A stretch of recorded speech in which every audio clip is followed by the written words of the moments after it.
YouTube, how are we doing? Welcome back to episode 3 of my Football Talk series. Bad Oh, YouTube, okay. my phone is on.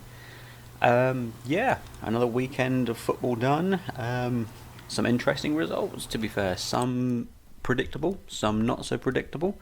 And we're just going to sit down, talk about it, and just sort of see what happens now and give my opinion on that. I'm recording this Tuesday afternoon, so the Champions League has not kicked off yet. My two predictions for today's games, being RB Leipzig and Liverpool, and Barcelona and PSG, is that both games will finish in a 2-all draw. I can see high-scoring games in both. If Liverpool hadn't have been beaten by Leicester, I'd have gone for a Liverpool win. But even without the likes of Werner up front, Leipzig, I think now will have a big case to say, you know what, we can take advantage of this very leaky Liverpool defence. And in regards to Barca PSG, I don't think it's going to be a classic like it was a few years ago. We're not going to be expecting a 6-1 victory and a 6-5 on aggregate victory. You know, it's not going to happen again. I think a sensible 2-all draw um, I think, will be adequate for both teams. You know, PSG are going into this without Neymar. Barca have just got PK back from injury, so we'll see. It's going to be an interesting game. A couple of games tonight. But let's start off with the Saturday football. We start with the sort of lunchtime kickoff, which was Leicester and Liverpool. Leicester winning 3-1. Did I expect that? No. No, not by a shadow of a doubt did I expect that. Liverpool have been very disappointing for me as champions this season. They walked it last year. I've said this in the last. I think I said this in the first football talk. They haven't expanded on their team. They haven't made their team better. They bought what they thought was good, and in the end, they're being shown up this season. And that's not to discredit Leicester at all, because Leicester played absolutely phenomenally well. All the goals coming in quite literally an 18-minute period in the second half. It was different to watch. I mean, this Leicester team just keep getting stronger and stronger and stronger. They're not going to win the league. The league is Man City's, simple as that. But Leicester are proving that their 2016 victory was not a fluke. They have, they've suffered in a couple of years and stuff like that, but they're getting better this year. Do I think it could be a one and done year? I don't know.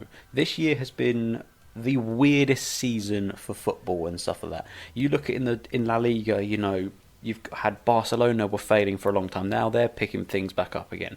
Madrid suffered for a long time. Now they're picking things back up again. Atletico have been the most consistent team in La Liga. You look at Italy, AC Milan out of nowhere are now up there right at the very top. Juventus have struggled. Inter Milan have struggled.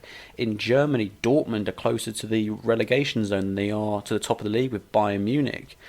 In France, PSG haven't had it all their own way this season. So definitely the COVID virus has taken a hit on every league this season, and we're going to see some very unexpected results come the end of the season.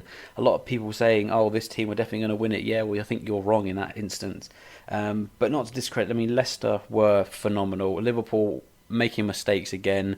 I feel bad for the kid Kabak. The kid's got a huge, huge future. I think this Liverpool move was a poor one. I think it's way too early in his career to be thrown into a team that are struggling at the moment and basically be told you're here to fix the cracks that have been papered over by the likes of Nat Phillips and Williams playing at centre half. They've brought this kid in to say, you're from abroad, you should be helping us do that and everything. And the goal is clearly not his fault. It's Alisson's again.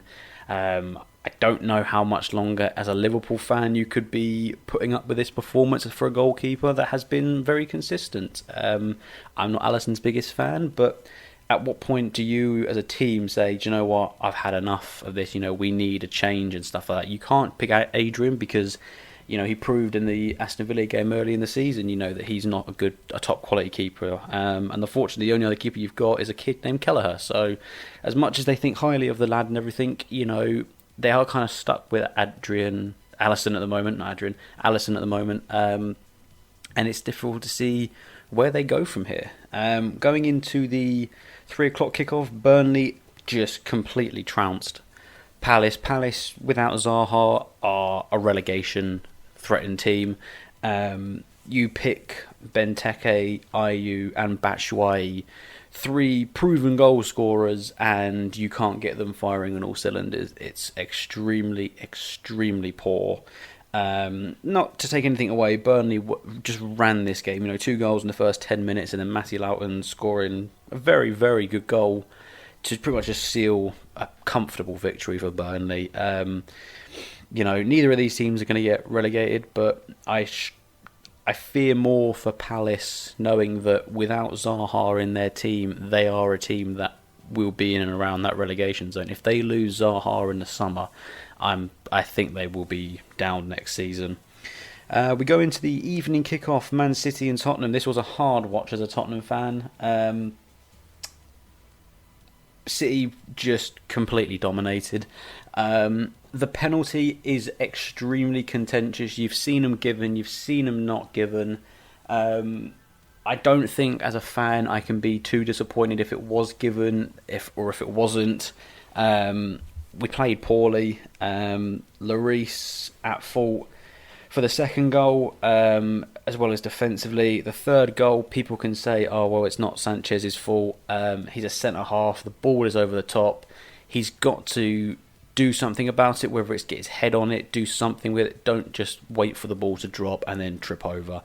Eric Dyer didn't help him either. I'm hoping that these two play together on Thursday against Wolfsberger in the Europa League, so that for the London derby on Sunday we have Alderweireld and Rodon as our centre-half pairing, because that is our strongest pairing.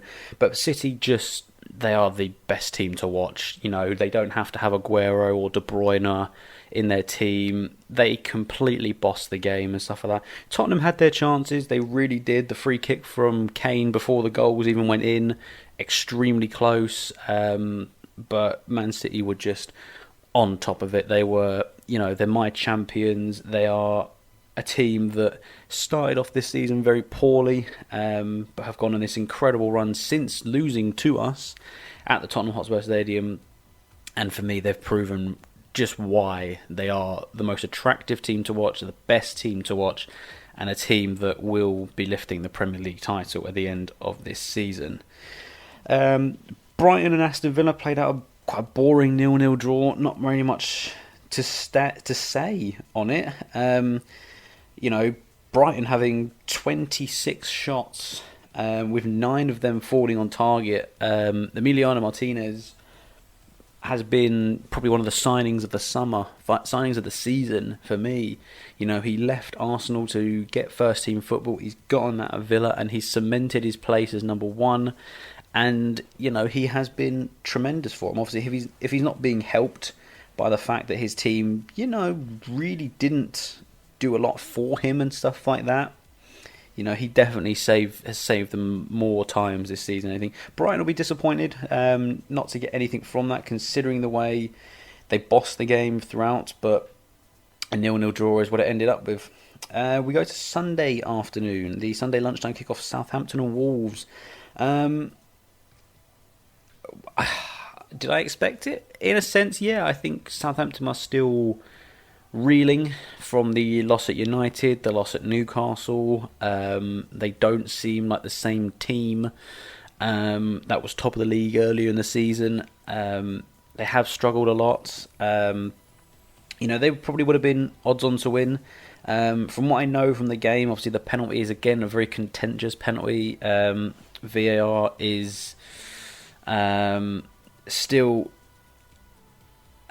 up for debate about what happens in that. But at the end of the day, they got the result, Wolves, and we move on from there.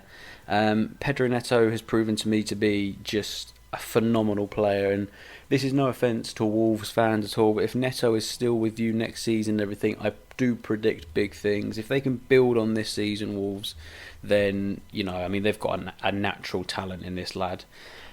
West Brom and Man United, a 1-1 draw.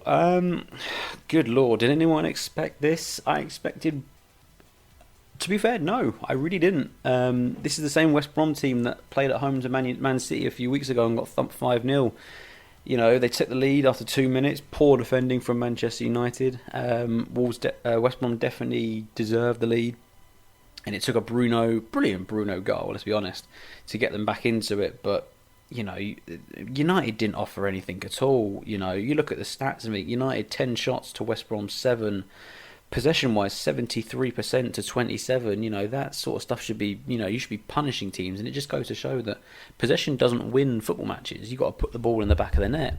It's as simple as that. Man United will be very disappointed with themselves with this game, and they'll push City, but more in the case of someone trying to push an electric wheelchair than a regular wheelchair. That's how United will push them.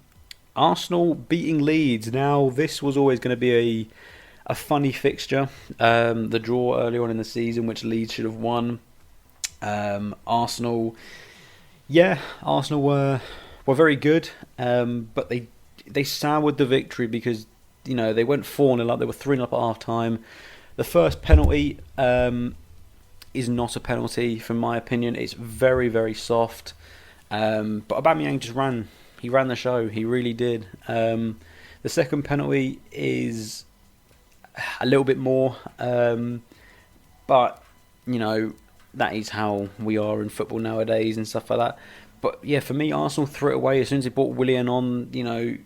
He's been probably one of the weakest players this season. He was brought in with such fanfare at Arsenal, and he's not improved the team at all. He's probably, in fact, diminished the team.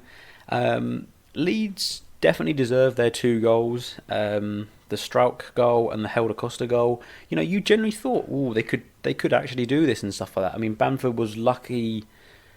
Maybe I'm trying not to sound biased. I think he was unlucky not to get a penalty when he was sandwiched between the 2 defenders. I think if the defenders aren't there, he's getting a shot away. And with Bamford's scoring record this season, it's probably going in. But overall, Arsenal, they did sort of boss the game a lot more and stuff like that. So, and the final game, Everton Fulham. A Fulham win. Did anyone expect that? No. Everton have been on such a good run this season. They had a full team instead of the team they had against Tottenham in the FA Cup. But Fulham, are they gonna survive? Who knows? This could be one of the great escapes. This is a team that were bottom of the league at Christmas. Had won, I think, 1 game and stuff like that. But they've been on a really good roll since Christmas, and the signing of Josh Maja is a huge signing for them. People might think just sort of, brush it under the carpet, but he's a lad that tore apart League One with Sunderland and was tipped to be signed for Tottenham in the January transfer window, where he ended up at Bordeaux. If you've watched the Sunderland Till I Die documentary, he's even said himself that Tottenham were on the radar, and it's come out in the last year or so that there were Tottenham scouts. I think it was Steve Hitchens had been very high on Josh Maja, so he's now gotten the chance, I think, for the next 6 months to keep Fulham up. And I think if he does keep Fulham up, then he'll definitely be a worthwhile signing for him next season, and a season for them to progress. Everton poor for me, really, really poor. When you're at home, you're against a team that have been in the bottom 3 the whole of the season. You have your full strength team back and you don't turn up. It's disappointing, to say the least, from Everton, but superb for Fulham. We move on to Monday's fixtures, and you've had, West Ham beating Sheffield United 3-0. Did anyone expect any different? No.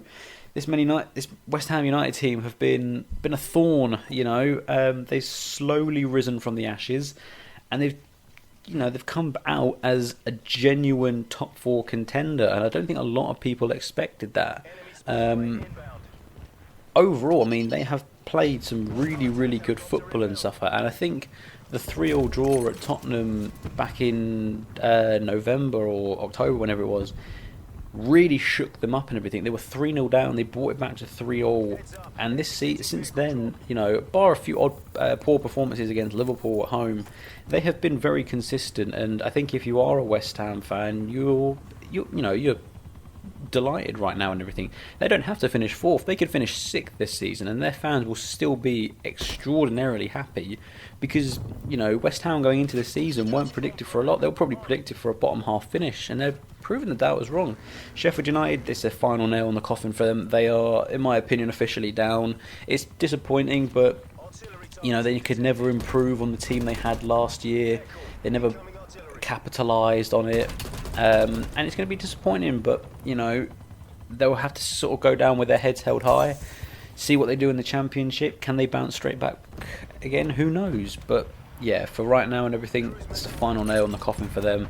Sheffield United will be the first team, I think everyone's noticed that already, they'll be the first team that will be relegated. And the final victory was Chelsea beating Newcastle. Chelsea moving back to fourth in the table, pretty comfortable win. The disappointment for Chelsea was losing Tammy Abraham so early. I feel for the boy. It was a brilliant challenge from Jamal Lascelles. It was definitely not a penalty. Thank God there was no discussion on that at all. But Tammy Abraham, they kept talking about him being so good against Burnley. It doesn't matter if it was an FA Cup match or a Championship team. There's talent in the kid. And as they kept saying, Thomas Tuchel has got to find his replacement. Do you play Giroud, who, yes, he did score, but the man's aging. Can he lead this sort of youthful, energetic Chelsea team? I don't think so. Do you stick Werner further forward and everything? It's an option. You look at the team that they've got and everything.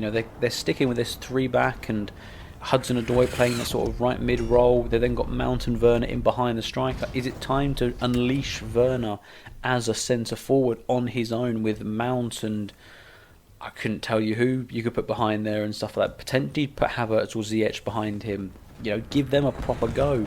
Is it time that we finally see that from Chelsea? We'll have to wait and see.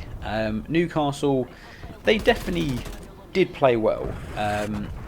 Unlucky in a lot of sense, but missing Callum Wilson is absolutely huge for this Newcastle team. And, again, they're not going to get relegated this season.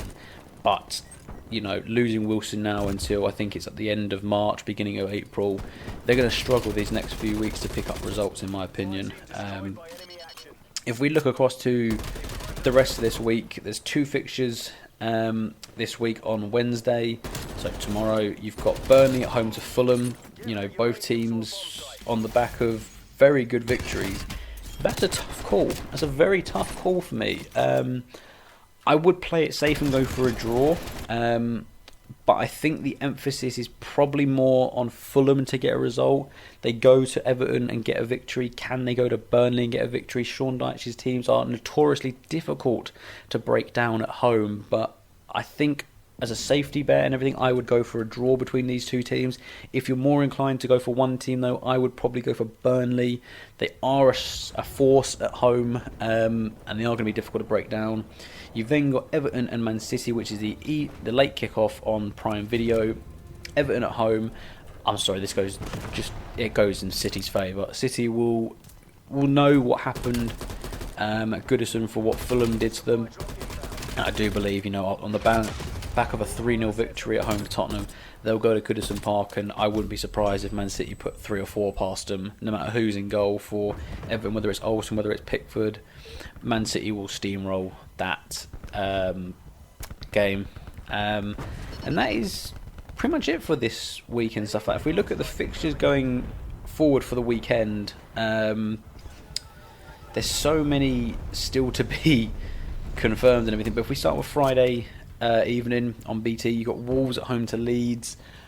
My prediction, I'm going for a Wolves victory, only just. I think if I'm going for one, it would probably be like a 2-1 or a 3-2, something like that. I can see a high scoring game again. I just don't see Leeds getting past Wolves this time round. We move on to Saturday lunchtime, Southampton at home to Chelsea. Again, Southampton are going to struggle. I can't see anything else in the Chelsea win. Burnley then play again. Will that affect them? We'll have to wait and see. Burnley at home to West Brom. I'm going to go for a Burnley win, regardless of what happens against Fulham in the week. I still think they'll be good enough to beat West Brom. And then you've got the Merseyside derby, the match that could pretty much tell us what is going to happen with this Liverpool season. Everton, they'll have been beaten by Fulham, they'll have been beaten by Man City. They will turn up for this game. There will still be a lot of talk of what happened early in the season with the Van Dijk injury and Pickford. I'm going to go for a draw between the two of them. Again, I don't see Liverpool winning this outright. I don't see Everton winning this outright. I think a draw is fair for them right now. If Liverpool draw or lose, their top four hopes are finished, in my opinion. If they win, they still have a shot. And the final kick-off in the game is Fulham and Sheffield United. Fulham at home, easy victory. Fulham probably by 2 or 3 goals. We then move to Sunday. Lunchtime kick-off is a London derby, West Ham versus Spurs. I really cannot call this. I can't keep saying Tottenham are going to win and stuff like that. I really have no idea. It all depends on the West Ham that turn up. If it's the West Ham that turn up against Sheffield United at home, they'll win. If it's the West Ham that turn up against Liverpool, they're going to get thumped. Tottenham, on the other hand, we have to go into this, we got to beat Wolfsburger this week in the Europa League to sort of cement our position in the next round of the Europa League. If we can win by 3 or 4 clear goals, then we should be fine. We've then got to have our main focus being against West Ham. The good points that came from that game, Tanganga is clearly our out-and-out right-back, and should be going forward and stuff like that. Aurier and Doherty need to sort of take a seat back. Aurier's gone in the summer, as simple as that. Jaffet needs to nail that position down. He's not going to play against Wolfsburger. I think you should save him, if I'm Jose, for the game against West Ham. The good news being that Reguilon will be fit for the West Ham game. I'm hoping he doesn't play at all against Wolfsburger, so we see the full fit Reguilon against West Ham. We have struggled since Reguilon has been injured. It's clear to see we're not as attacking, we're not as free-flowing.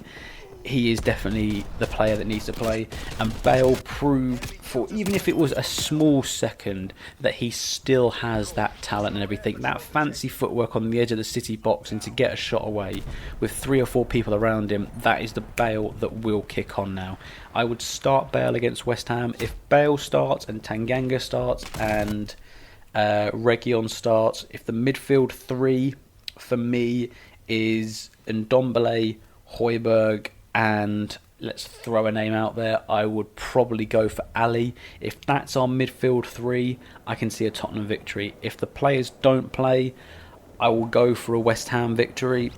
But if I'm calling this right now and everything, I think a draw would suit both teams. It won't do anything for either team, but I think a draw would probably be fair. We look at Villa v Leicester. No matter if Villa are at home, I think Leicester are going to win this. They're going to push United for second place, and I do ultimately think they will pip them to that. Arsenal, Man City, Arsenal are going to be all high and mighty beating Leeds United, but they're going to have, the best team in England turn up and everything, and Man City will turn on the charm. If Foden plays even to a percentage of what he did against Liverpool, he will tear this Arsenal team apart. Expect Man City to put about 4 past Arsenal in that game.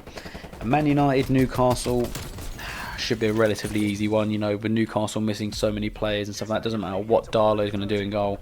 I can only see a Man United victory in this one. And then the Monday fixture ends it all off with Brighton and Crystal Palace. I'm going to go for a home win for Brighton in that game there. And that's sort of pretty much it and everything. We look at the table now. City sits 7 points clear in United, and Leicester actually. Leicester and Man United on both on the same amount of points. Chelsea tied on points with West Ham, but with a superior goal difference. Liverpool in 6th on 40 points. Everton in 7th on 37, but with two games in hand on the teams above them, bar Man City, who's only got the 1 game in hand. Villa in 8th have got 2 games in hand on everyone else, and they're only a point off of Everton. Tottenham on the same amount of points as Aston Villa with 36. We've only got one game in hand, which is actually against Villa, whenever that's going to be rearranged. And Arsenal sit 2 points behind Tottenham in 10th place, clear of Leeds on 2 points, who they overtook after beating them. You look at the bottom three, Sheffield United 11 points. They are out of it. West Brom 13 points. It would be a miracle if they were to escape. Fulham are 7 points off Newcastle with that game in hand. You know, Newcastle are going to struggle. You know, I think these next few weeks and everything without Wilson are going to prove whether or not Newcastle deserve to stay in the Premier League or not. Burnley, I think, are just about clear with Brighton. Although realistically, any team probably from Southampton can go down.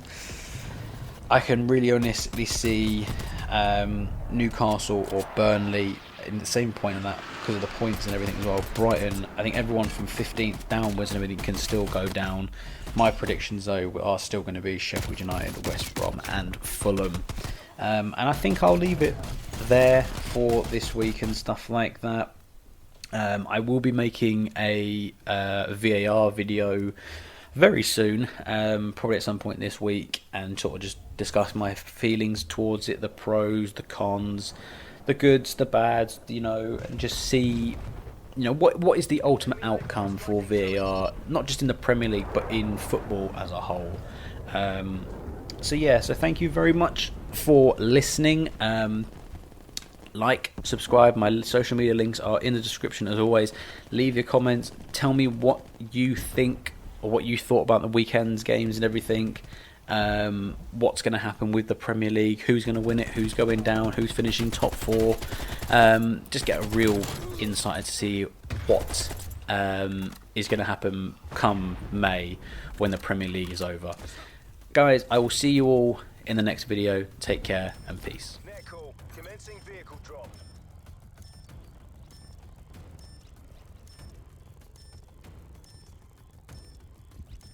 We armed the transport. Local vehicle available.